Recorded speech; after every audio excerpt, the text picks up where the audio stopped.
कहल जाला कि रिश्ता स्वर्ग में तय हुआ। कपो कपो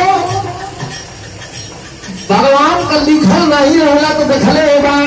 मरवा पे का बैठल बियाह उठ जाला। आजकल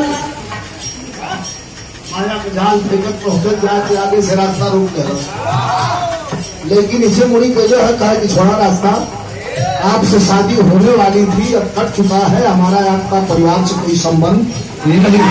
आप अपना रास्ता देखिए। मुझे तब कहा थका देखा ये नौटंकी, इशारा कर फोन का लड़का कहो तो सुना हो,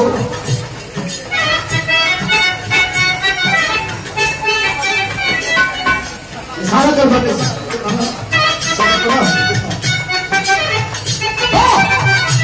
लड़का का है कि आज का है, अरे आज का है नजरिया चला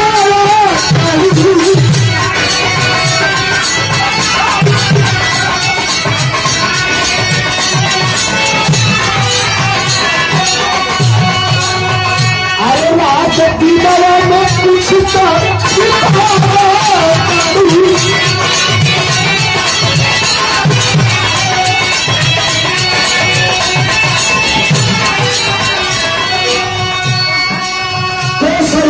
पुरस्कार अखिलेश यादव का भतीजा ग्राम सभा परिहारी से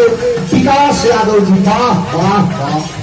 पुरस्कार प्रदान कैले रहे भैया के अखिलेश बाबू के धन्यवाद, विकास बाबू के शुभ आशीर्वाद। लाइन पर ध्यान दिया, आज कहा है नजरिया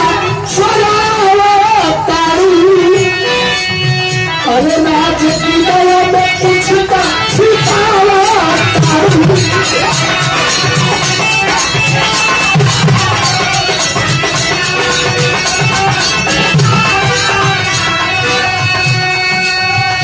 नहीं करो कहे कि आज हमारा, अरे आज हमारा कि आप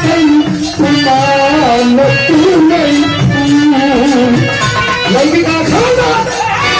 या करकल तो ठोके का मानी हो तो रोने लगो कहती आज हमारा कि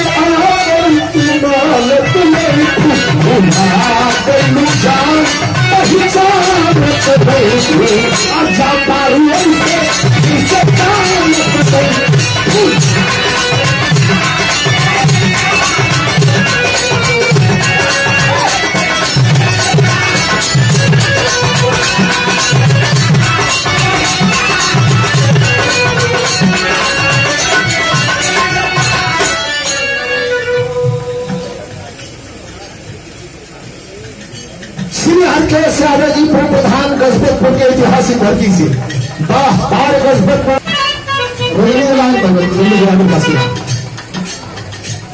देखा ये लाइन लगी कैसे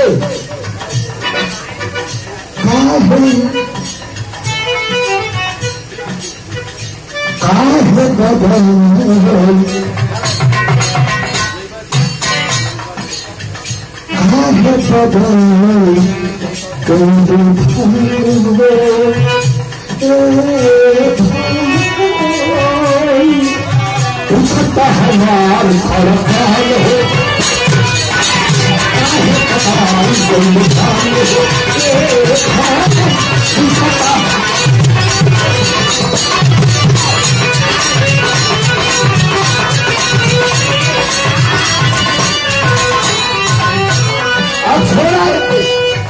अब एक छोड़ा आजकल नेता कौन चले लड़का रहरी चले दावत ऐसे मत